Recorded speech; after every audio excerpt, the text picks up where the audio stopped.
Hello, everybody. I hope you've had a great week this week. You know, I've been listening to the news on the radio and television, and something that has come to my attention is that we've had such an active hurricane season here in the United States.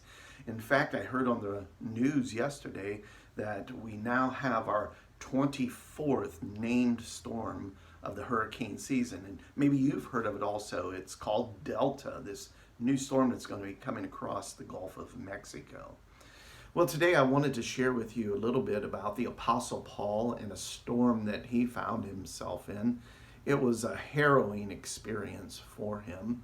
But in order to share that story about that storm with you, I have to kind of go back and set the groundwork for you as to how Paul got into that storm.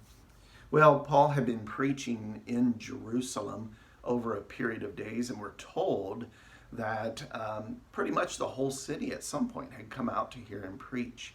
And there was an element of people that didn't like what Paul was saying. So this element of people seized Paul, and their intent was to kill him. But he was rescued by a Roman tribune who later takes Paul and sneaks him out of Jerusalem by night under cover of darkness. And you know what? The intent of people to kill Paul was so intense at that point. This Roman tribune had to send 270 soldiers with Paul to get him safely out of town. Paul's taken to the governor. His name is Felix, and he stays in the proximity of Felix for a couple of years, actually. And he and Felix have some interactions about everything Paul is about, everything he's preaching, until a new governor is appointed. And that new governor's name is Festus. Well, Festus, he kind of wants to curry favor with the people back in Jerusalem, the same people that wanted to kill Paul. So much so that he wants to send Paul back to Jerusalem to stand trial for those original charges. Now, Paul, being a Roman citizen, he doesn't want to do that. So he makes what is known as an appeal to Caesar. And by appealing to Caesar, Paul has to be sent to Rome so that Caesar can hear his case. So it's this trip to Rome in which Paul encounters this horrendous storm. You know, as they're sailing to Rome, they're crossing the Mediterranean Sea, and they run into this horrendous storm that was probably on par with some of the hurricanes we've been having this season. So it's what happens after the storm that I'd like to really focus in on a little bit today. I'm going to begin by reading Acts chapter 28, verses 1 and 2. This is what it says. After we were brought safely through, we then learned that the island was called Malta. The native people showed us unusual kindness, for they kindled a fire and welcomed us all, because it had began to rain and was cold. You know, Paul mentions here that they were brought safely through this storm, but we have to look back over the preceding few chapters to get a better idea of what got them into the storm, what happened during the storm, and what happens after the storm. We're told that there were 276 people on this ship with Paul. The ship runs aground on Malta, breaks up. People swim for shore. Some people who can't swim latch on to pieces of lumber and other things that would float on the ship, and they actually make it safely to shore also. Now, I can imagine coming through a storm like that, because in earlier chapters we're told that that storm lasted for 14 days. Can you imagine being out on the sea in a storm equivalent to a hurricane and being stuck in it for 14 days, 2 solid weeks? Now, I know how I am. If I would have been one of those people that made it safely to the beach there when the ship crashed, I would have got down on my knees, I would have kissed the ground, and I would have said, "Thank you, God." So we're told that the ship, though, had left Crete at the beginning of winter and was traveling across the Mediterranean Sea in that area where it's the largest open body of water in the Mediterranean Sea. The journey to Rome was a northwest trip, but the storm had blown the ship completely west, where it ended up on Malta. And Malta, it's just a small island off the coast of Sicily. They're met on the beach there after the crash and after they survive. They're met by the people of Malta who take care of them. Well, I'd like to read a couple more verses for you. It's Acts chapter 28, verses 3 and 4. This is what it says. When Paul had gathered a bundle of sticks and put them on the fire, a viper came out because of the heat and fastened onto his hand. When the native people saw the creature hanging from his hand, they said to one another, "No doubt this man is a murderer. Though he had escaped from the sea, justice has not allowed him to live." Well, can you imagine making it through a harrowing 14-day hurricane on the sea, crashing on a reef, the ship breaks apart, you swim for shore, and you make it there alive, only to be bitten by a poisonous snake while you're trying to make a fire just so you can stay warm as it's raining outside? I'd probably say something like, "Really, God? What else could go wrong?" So there's Paul with a snake dangling from his hand. What do the people of Malta think is going to happen to Paul? Well, they say Paul's a murderer who should have died at sea during the shipwreck. That would have been justice. However, Providence will now execute justice for Paul via the snake biting him. They think he's going to die from snake bite. Well, you know what? God has other plans. And that's the same for our lives sometimes. We think life is going to go one way, and God has a different plan. We continue with the story in Acts 28, verses 5 and 6. This is what it says. He, however, shook off the creature into the fire and suffered no harm. They were waiting for him to swell up and suddenly fall down dead. But when they had waited a long time and saw no misfortune come to him, they changed their minds and said that he was a god. So Paul shakes the snake off of his hand. You see, God had spoken to Paul even before that trip on that ship in the middle of the hurricane had started, and he told him he was going to stand before Caesar in Rome. There wasn't anything that was going to keep Paul from Rome, not even a poisonous snake, not a shipwreck.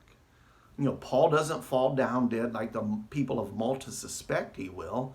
When he doesn't, they're very surprised at that. And they change their mind. They go from saying he's a murderer to saying, "Oh, no, he's a god." Isn't that unusual? Well, people are finicky about things, aren't they? Paul was a murderer. We sometimes forget that. He had participated in the stoning death of Stephen, the first Christian martyr. The people of Malta were right. Paul had been a murderer. They were also right in saying he was a god. It wasn't that Paul was a god, but Paul had been filled with God, with his spirit. And that's why this snake didn't kill Paul. Our story continues in Acts 28, verses 7 and 8. This is what it says. Now, in the neighborhood of that place were lands belonging to the chief man of the island, named Publius, who received us and entertained us hospitably for 3 days. It happened that the father of Publius lay sick with a fever and dysentery. And Paul visited him and prayed, and putting his hands on him, healed him. Well, we might think that Paul was in the right place at the right time for this healing. Do you suppose that was all by coincidence? Well, I don't think that it was, and you may not think that it was either. You know, remember last week we talked about God having a purpose for everything and for every person. Well, I don't think any of this was a coincidence. The shipwreck, the journey toward Rome, Paul being arrested in Jerusalem, I don't think any of it was coincidence. Our story continues in Acts 28, verses 9 and 10. This is what it says. And when this had taken place, the rest of the people on the island who had diseases also came and were cured. They all honored us greatly, and when we were about to sail, they put on board whatever was needed. Well, isn't that interesting? Paul heals everybody on Malta who comes for healing. He heals Publius' father, and they stay on Malta for the winter. And then after winter, they all get back on a ship and they set sail for Rome again. See, because Paul has this appointment with Caesar. God had told him, you're going to stand before Caesar in Rome. Well, in gratitude before the ship sails, the people of Malta, all those people who had been healed, they supply Paul with whatever he needs for the journey. I guess I have a question about this story. Couldn't Paul's trip to Rome to stand before Caesar have been easier? Paul tried to warn the centurion who had charge of him, even before they got on the ship, that setting sail in winter was a bad idea. Not only did he try to warn the centurion, he tried to warn the ship's captain. He tried to warn the ship's owner that they didn't want to sail in winter. You know what? God has a history throughout the scriptures, Old Testament and the New Testament, of using the actions of others in order to accomplish his purposes. You might remember the story of Joseph in the Old Testament. Joseph's brother takes him when he's probably just a teenager, and they sell him into slavery. He's carried off to Egypt, where he becomes part of God's purpose. That purpose would be that later Joseph would save his entire family because he had become second in command in Egypt. I think there's a bigger story here in this story about Paul and this shipwreck, the snake biting him, all the other things. I think there's a bigger story. I think it has something to do with a parable Jesus once told. It's found in Luke chapter 15, verses 3 through 5. This is what Jesus said. So he told them a parable. What man of you, having 100 sheep, if he has lost one of them, does not leave the 99 in the open country and go after the one that is lost until he finds it? And when he has found it, he lays it on his shoulders, rejoicing. You know, had not all of this happened to Paul, meeting Publius on Malta, healing Publius' father from his dysentery, healing the people of Malta, all those things may never have happened if Paul wouldn't have been caught in that storm and shipwrecked on Malta. You know what? God had lost sheep on Malta who wouldn't have heard the gospel if Paul wouldn't have shipwrecked on Malta. You know, Malta was just a layover for Paul on the way to Rome. It was something that God allowed to happen. You know, one lost sheep doesn't seem like a big deal sometimes, unless you're the one lost sheep. Jesus had lost sheep on Malta. He has lost sheep everywhere. Sometimes God will weave into our lives encounters with people that he's drawing to himself.